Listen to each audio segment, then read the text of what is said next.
So the tiki idea came like kind of organically, you know, like in that sense, because I really like crushed ice. The cachaça is the main ingredient, right? Like it's like you have bourbon in the United States and you have Scotch in Scotland, and you know, like Brazil makes rum, which is actually the original rum in the Americas. You know, when the Portuguese colonized us in the 1500s, they brought sugar cane and they start distillation. You know, like they start making molasses and, you know, and distilling the byproducts of the sugar and making rum.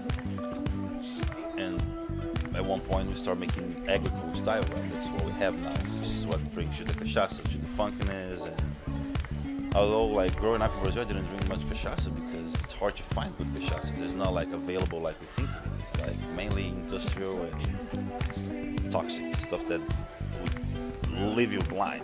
You know, like. Yeah, and we drink fresh cane in Brazil too. Like that's like growing up, just cane juice. You know, like with little empanadas, little fried empanadas, cheese empanadas and stuff like that. It's like a cool tradition. We go to the market and we get like they have the machine, the fresh press, and it's amazing.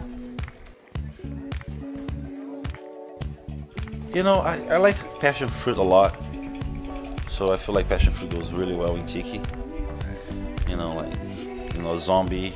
If you have grenadine or passion fruit, I would like passion fruit more, you know. So I feel like cachaça and that idea of being the OG of rums, you know, it can be very different.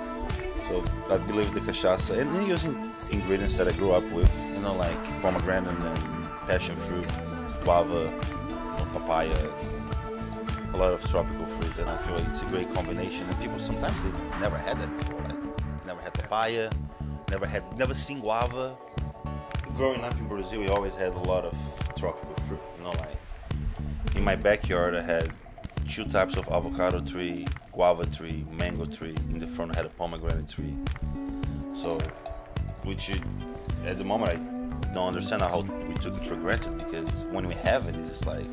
We never ate fucking mangoes, you know, like I was tired of eating mangoes. You know, made avocado shake once in a while, but you know, the amount of fruit that we have here for being so close to Mexico, I feel like I got some huge pineapples, so like freaking monsters, and juice them. I got 4 quarts with like 7 pineapples, so it was awesome. And Omar is nice enough to let me do this stuff at his place, because.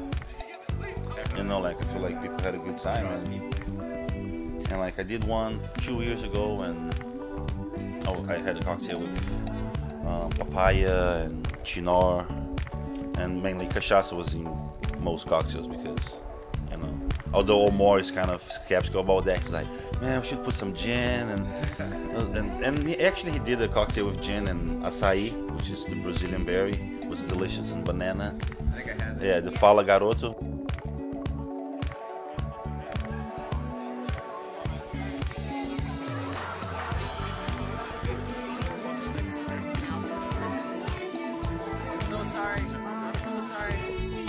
And you know, tiki is fun, right? Like it's just like, you know, you can have a couple of tiki cocktails and be happy. You know, they're boozy, they're kind of sweet. Yeah,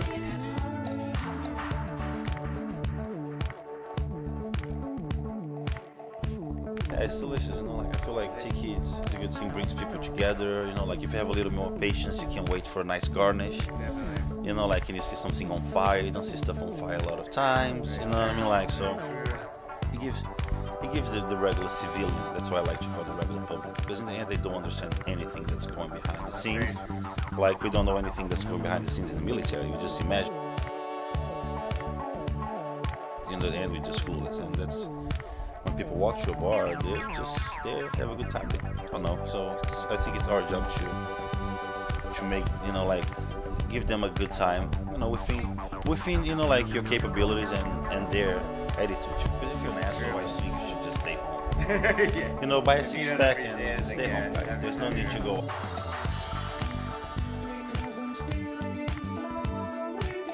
In the past, like to try and do that around the country. You know, like I went to Tiki by the Sea with Alvoa Cachaça, and I met, you know, a couple cool guys, and I was thinking about doing that, but I didn't really have a purpose. You know, I was just wanted to go around. I have a friend, and she's going through a tough time. She needs to go to a Planned Parenthood clinic and get an abortion, and apparently it costs a good amount of money. It's not just like, oh, I need help. And I have an idea of doing those tiki pop-ups around the country and raise money for Planned Parenthood. So I'm trying to now, you know, like find a cachaça brand that would help me fly to the place. You know, like I probably could stay at a couch, you know, like which would save their money, you know, like, and do the pop-up that I did. It will help me out, you know, like in my career. But the main reason I'm doing that is because it kind of like, fuck it, you need help and you need to pay in a very hard. And do we need more babies? Do we need more trauma babies in this fucking world? We don't believe we do. So you know, like let women have their choice, and if I can help in that shit, like, and actually I believe it's a good turnout because, you know, like at the end of the night the numbers are good. You know, like I feel like people had a good time, and